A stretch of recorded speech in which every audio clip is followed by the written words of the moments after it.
and welcome to today's tip. Now I've got a really simple tip here for you today.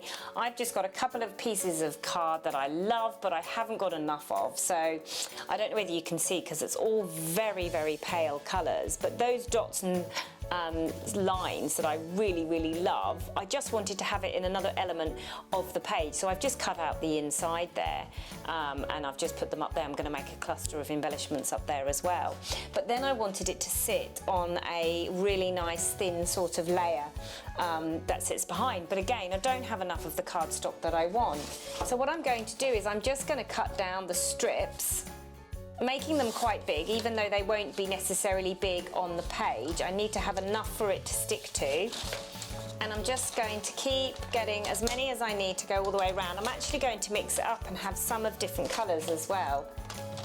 And then what I'm going to do is I'm just going to cut this down. I'm just going to turn this over, and I'm going to get my tape runner and put a bit of glue all the way around, nice and close to the edge, and then I'm going to stick my pieces of cardstock that I've cut out all the way around.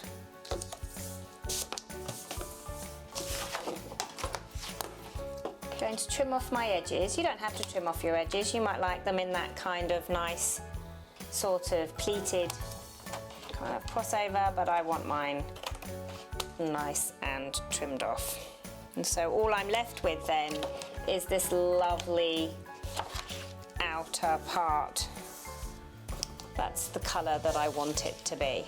How easy is that? And you're not having to use all of your precious paper.